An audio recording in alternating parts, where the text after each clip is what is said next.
Vojo Chain est l'un des derniers gardiens de phare de Croatie. Depuis 26 ans, il retourne inlassablement à Palakruja, l'île la plus isolée du pays. Ce phare est bien plus qu'un lieu de travail. Il fait partie de sa vie. Vojo reste ici des semaines entières, loin de sa famille et de la civilisation. Ce qui serait presque insoutenable pour d'autres est devenu son quotidien.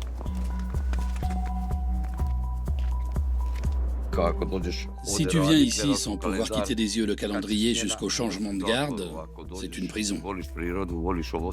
Mais si tu aimes la nature, c'est le paradis. Celui qui compte les jours ne tient pas longtemps ici.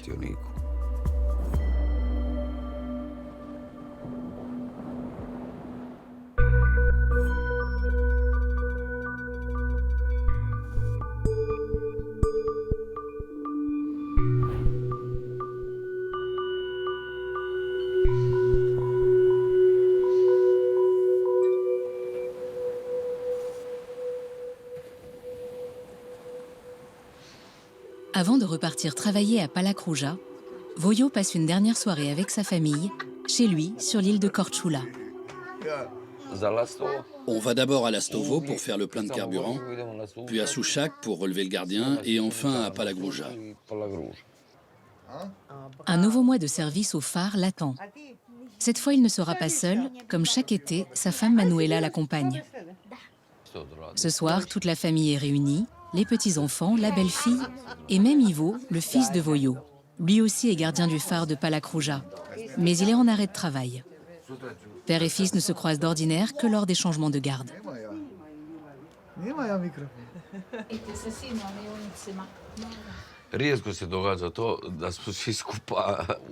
Il est rare qu'on soit tous ensemble.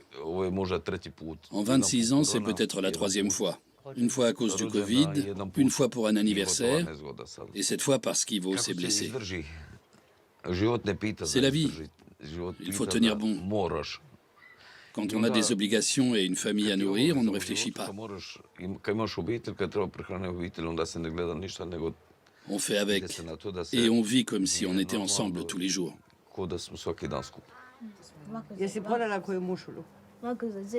Pour les familles des gardiens de phare, ce n'est pas toujours facile, comme nous l'explique Maria, la femme d'Ivo. Le plus dur, c'est quand il part de la maison.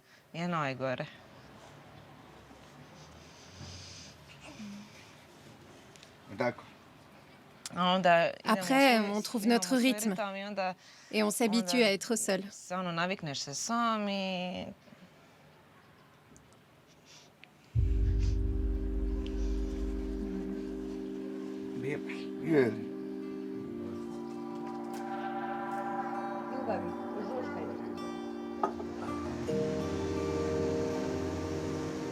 La vedette met 3 heures pour relier Korčula à Palakruja. À bord, Manuela et Vojo emportent tout ce dont ils ont besoin pour tenir un mois sur l'île. Un véritable défi car il n'y a pas de ravitaillement.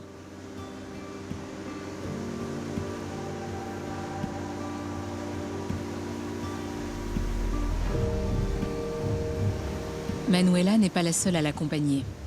Un nouveau collègue est également à bord. Marko Chain veut devenir gardien de phare. Vojo doit le former et le préparer à cette vie.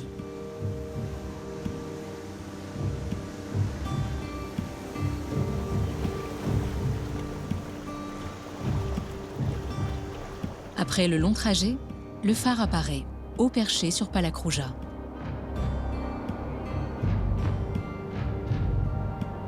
C'est l'île la plus éloignée du pays. Un rocher situé en pleine mer Adriatique, entre la Croatie et l'Italie.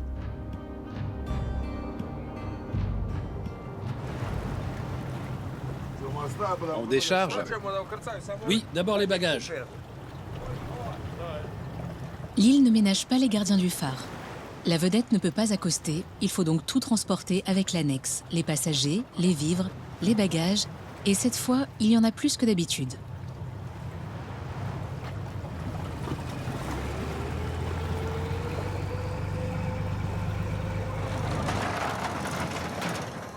Au sommet du phare, son collègue Tomo Jouvela prépare la relève. Pendant un mois, il s'est assuré que le feu fonctionnait correctement afin de permettre au navire de contourner l'île en toute sécurité. Sa garde est maintenant terminée. Salut Tomo.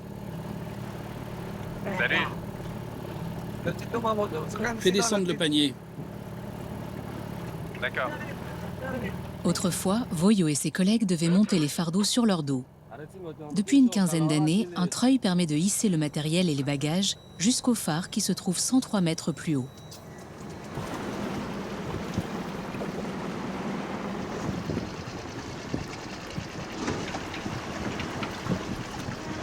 Mais l'opération reste une épreuve. Charger dans le panier des caisses pesant jusqu'à 50 kg sur un bateau qui tangue est éreintant. Cette fois, son nouveau collègue lui prête main forte.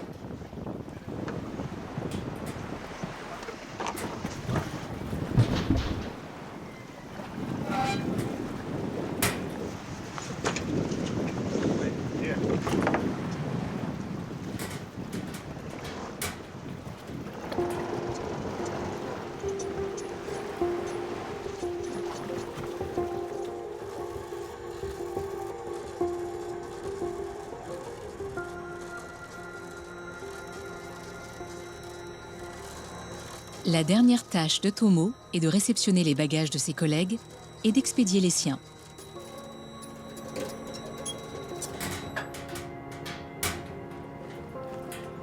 La relève est toujours très physique.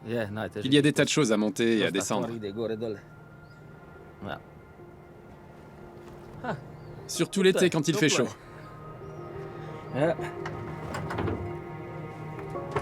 Pendant que les provisions sont hissées, tous montent à pied. Une marche d'environ 20 minutes sur un sentier escarpé, sans ombre. Même sans charge, l'ascension est ardue. Depuis la construction du phare il y a 150 ans, chaque relève était un véritable tour de force.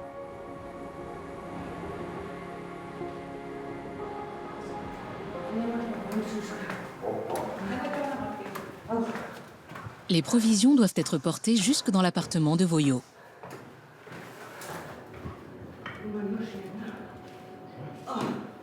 Le changement de garde est toujours très fatigant. On transpire beaucoup. Pour tout déballer et tout ranger à sa place, ça ici, ça là, en bas dans le coffre, en haut dans le placard, il y en a facilement pour une demi-journée.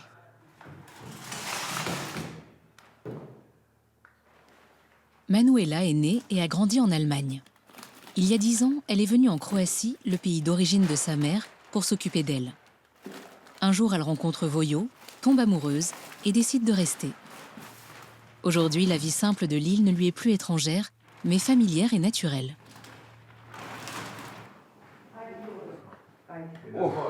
Quatre heures plus tard, toutes les caisses sont déchargées et dans le phare.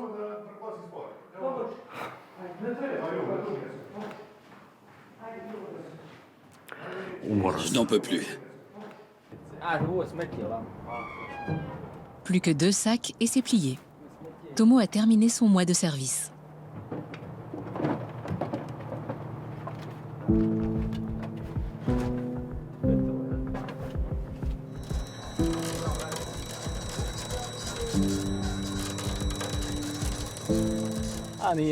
Je ne compte pas les minutes, mais je suis content de rentrer chez moi.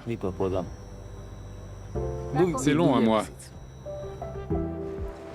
Tomo et son chien Rossi descendent une dernière fois le chemin de gravier. Son chien lui a tenu compagnie et a rendu la solitude un peu moins pesante.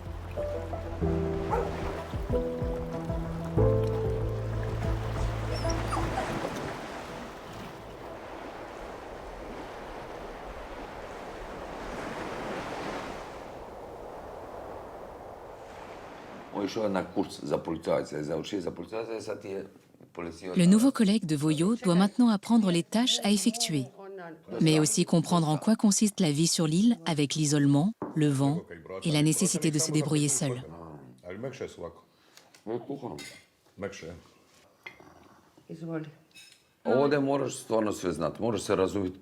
Ici, il faut être polyvalent, avoir des notions d'électricité, de construction, de peinture. Et avant tout, il faut savoir te soigner toi-même, parce qu'aucun médecin ne vient par mauvais temps. L'île est inaccessible. Tu dois prendre soin de toi. Tu dois aussi être stable psychologiquement. Le fait d'être loin de ta famille et de la civilisation ne doit pas te déranger. J'ai confiance en Marco parce que je connais son passé professionnel. Je crois que j'en suis capable. J'ai déjà eu des boulots similaires en mer, sur des bateaux. J'ai l'habitude d'être loin de chez moi. C'est pas un problème. L'île de Palakrouja est austère. Ici, on ne peut pas cultiver un potager, encore moins élever du bétail. Seules quelques poules se sont habituées aux rochers arides. Venez les cocottes. Allez, allez, venez. C'est l'heure de manger. Comme il n'y a pas d'animaux sauvages, les poules n'utilisent leur abri que pour dormir et pondre.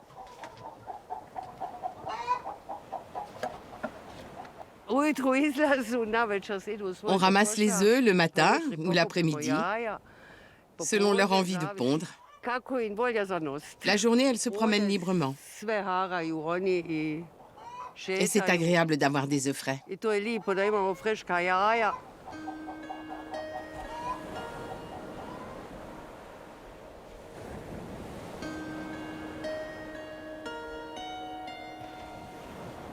Entre Wiesbaden et Palakrouja, le contraste est saisissant. Pourtant, c'est dans la douce quiétude de l'île que Manuela a trouvé la sérénité qui lui manquait en Allemagne.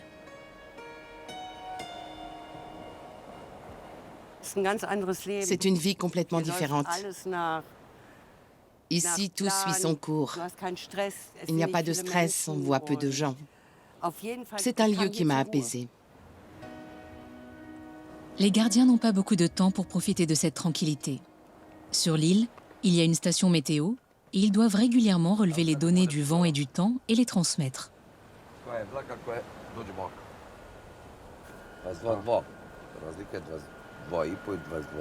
Température? La température est de 21,9.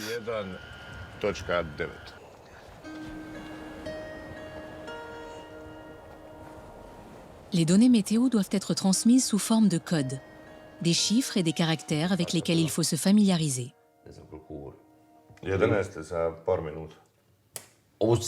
Là, c'est la direction du vent. Là, la visibilité. Là, les phénomènes météo, comme un orage ou une autre perturbation dans le ciel. Tout a un numéro. On n'est pas les seuls à envoyer les données. Il y a beaucoup de stations météo le long de la côte adriatique. Si je devais décrire oralement la météo à Palakrouja, ça prendrait une éternité. C'est pour ça que tout est codé. Il y a des tableaux qui listent ces codes. C'est les types de nuages qu'on peut voir dans le ciel. Je note leurs codes, c'est plus rapide.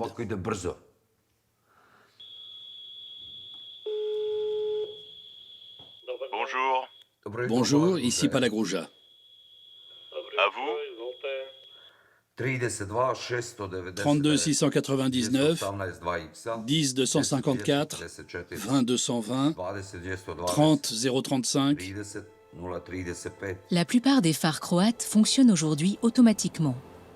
Il n'y a que sur les îles isolées comme Palakrouja que des gardiens sont encore présents. Tous les autres sont surveillés à distance.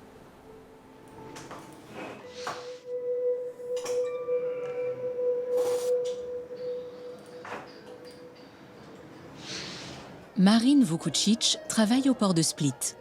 Lui aussi veille à ce que les navires circulent en sécurité dans l'Adriatique. Il opère depuis le siège de Plovput, l'entreprise publique qui gère, surveille et entretient tous les phares et feux de navigation côtiers.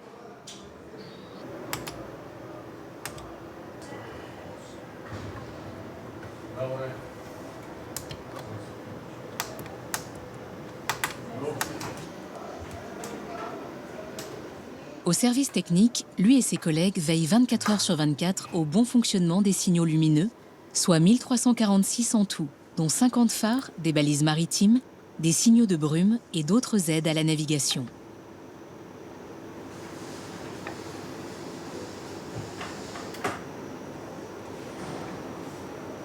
Grâce à ce système de surveillance, on contrôle pratiquement tous les feux de signalisation. On reçoit des alertes en temps réel et on peut surveiller l'état des batteries,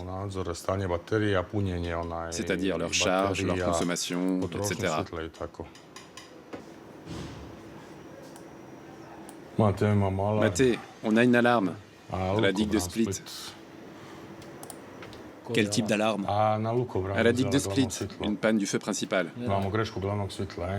Tony est là? Tony est parti à la serrurerie.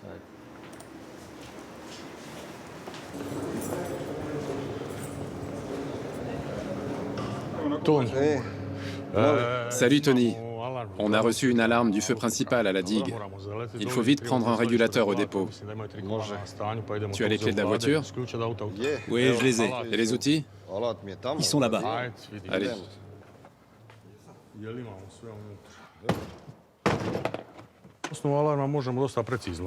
L'alarme nous permet d'identifier assez précisément l'origine de la panne, ou du moins la pièce concernée.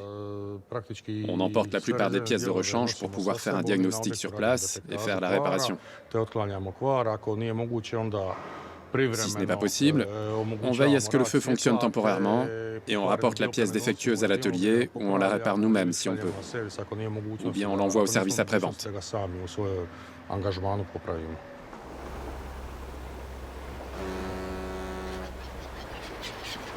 Le phare situé à l'entrée du port de Split est petit, mais il joue un rôle essentiel pour la sécurité de la navigation. Des centaines de bateaux et de ferries y font escale quotidiennement, y compris la nuit et par temps de brouillard.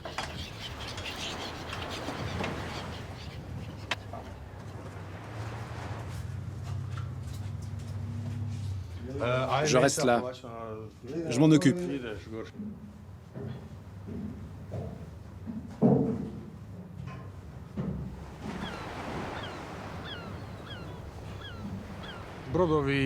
Les navires sont équipés de systèmes de navigation modernes, mais ils ne sont pas forcément fiables. C'est pour ça que les phares sont irremplaçables. Ils permettent d'éviter les naufrages, les dommages matériels ou corporels, et la pollution de l'environnement.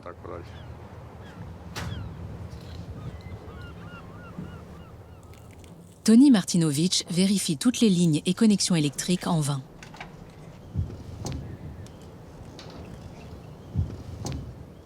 Le feu fonctionne. Une fausse alerte, mais on doit toujours vérifier.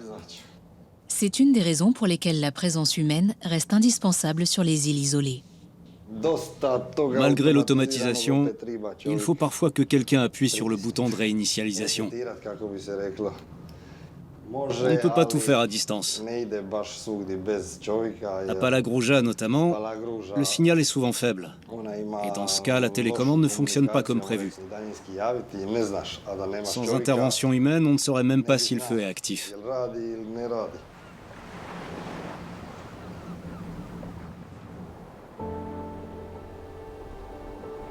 Le phare de Palakruja surplombe l'immensité bleue de l'Adriatique depuis 1875. Son âge et son exposition en font un ouvrage particulièrement exigeant en entretien. Pour Voyou et ses collègues, cela représente un surcroît de travail. En plus de leurs tâches quotidiennes, ils veillent à la conservation du bâtiment afin qu'il continue à résister au vent et aux intempéries.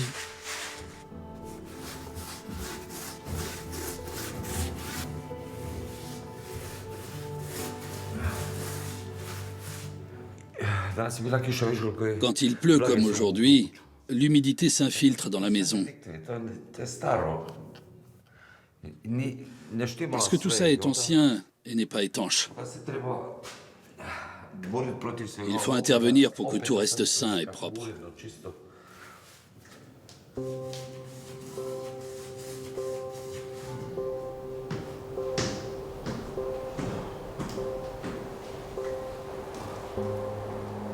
Le ciel est encore clair et calme quand une tempête se lève. Peu de personnes ont vu Palakruja sous cet aspect sauvage, dominé par les forces de la nature. Manuela et Voyou ont déjà affronté de nombreuses intempéries ici, d'une violence difficile à imaginer.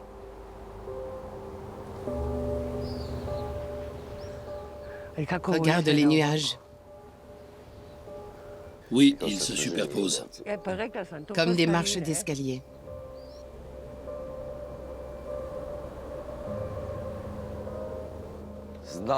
Une fois, on est resté 27 jours coincés à l'intérieur parce que le vent soufflait sans arrêt. Impossible de sortir. Même les petits cailloux emportés par le vent peuvent te tuer. Les vents du nord sont particulièrement violents. Par mauvais temps et ciel bas, ça peut se lever d'un coup. La force du vent est redoutable. Si tu te retrouves en mer à ce moment-là, tu es en danger de mort. Viens, on rentre. J'ai peur.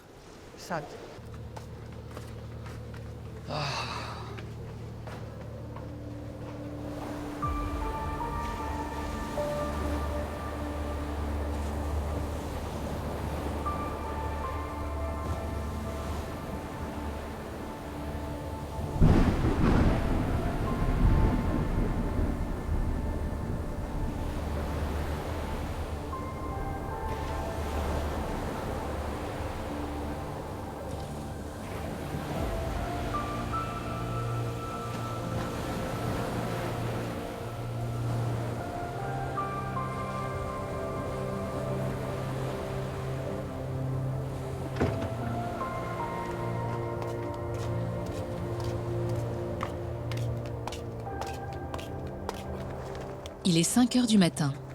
Tandis que les autres dorment encore, Voyo commence sa journée de travail. Comme tous les matins, il relève la température, l'humidité de l'air, la direction et la force du vent.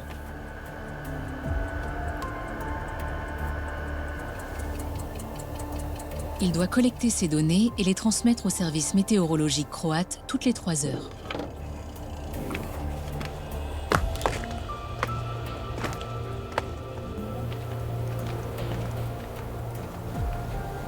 Une obligation qui rythme la vie quotidienne sur Palakrouja dès les premiers rayons du soleil.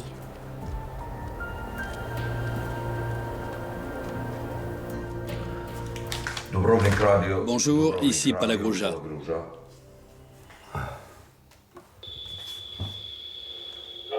Je vous reçois mal. Un instant. Oui. Vous m'entendez mieux? Oui, à vous. 42 699 418 2X 10 234.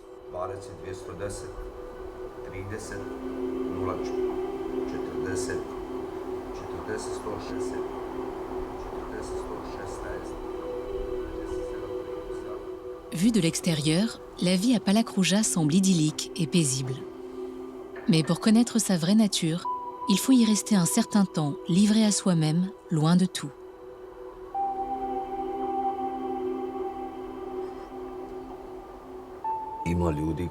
Certains sont venus pour devenir gardiens de phare, mais ils n'ont tenu que 15-20 jours, un mois tout au plus.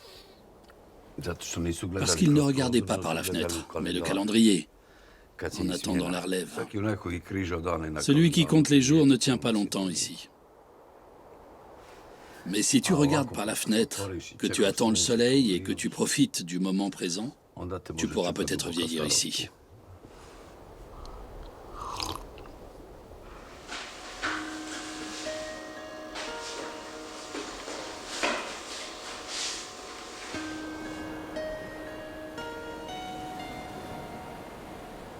Une vie calme et simple, une vie au ralenti.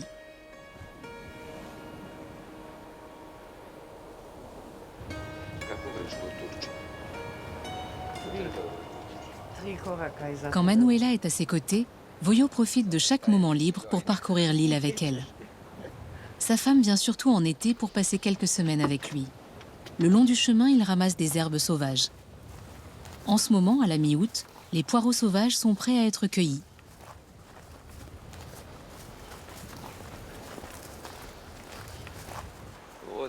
En voilà quelques-uns, pas beaucoup. Ne cueille pas les petits. Un instant de vie commune suspendu dans l'isolement. À première vue, le paysage semble aride, mais de nombreuses plantes comestibles poussent entre les rochers.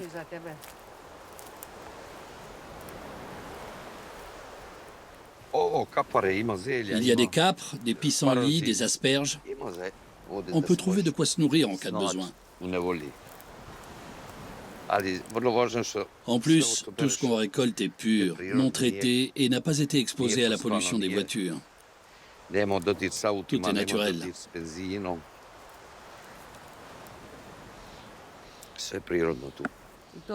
Ça se sent au goût.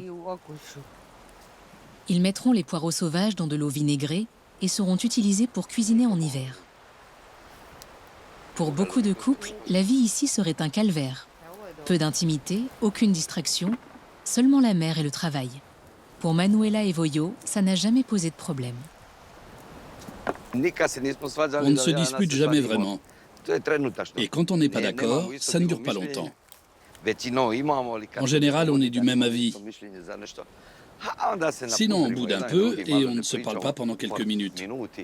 Puis, on se regarde et on se met à rire. On n'a aucune raison de se disputer. On ne serait pas ensemble si on se disputait tout le temps.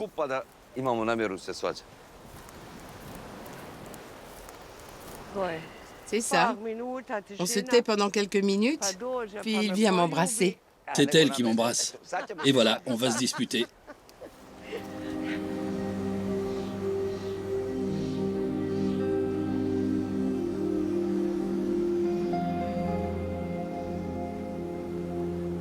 Certains jours, le temps semble s'arrêter.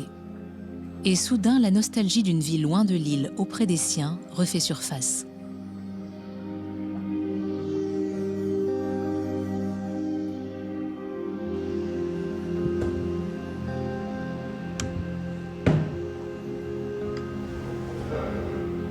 C'est surtout difficile pour Manuela. Ses enfants et ses frères et sœurs vivent en Allemagne et les moments partagés sont rares. Un coup de fil à son beau-frère l'aide à oublier la distance pendant un court instant.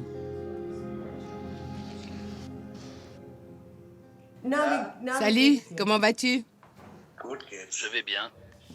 Vous me manquez tous. Ah là là. Vous me manquez aussi. Je sais.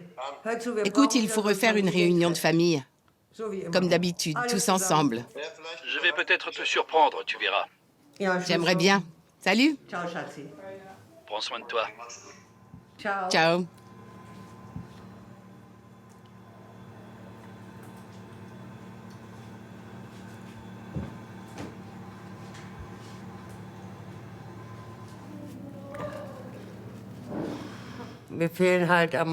Ce sont surtout mes enfants et mes petits-enfants qui me manquent.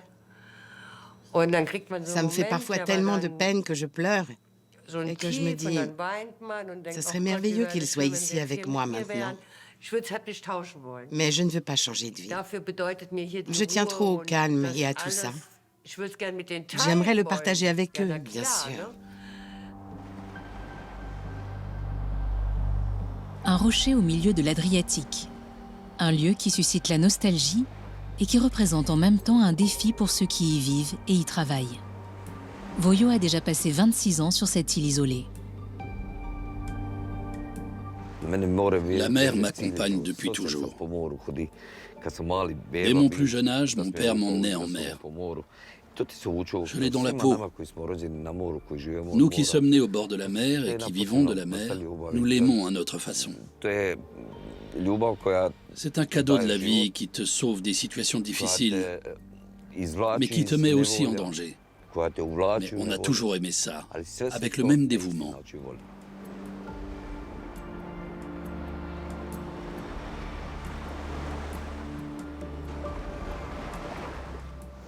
Je n'ai jamais rêvé de cette vie.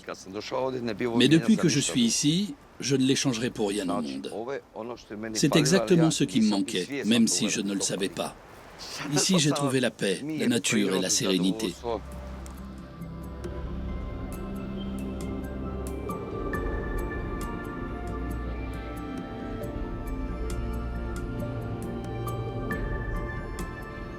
Un feu pour les navires, un foyer pour les derniers gardiens de phare de Croatie.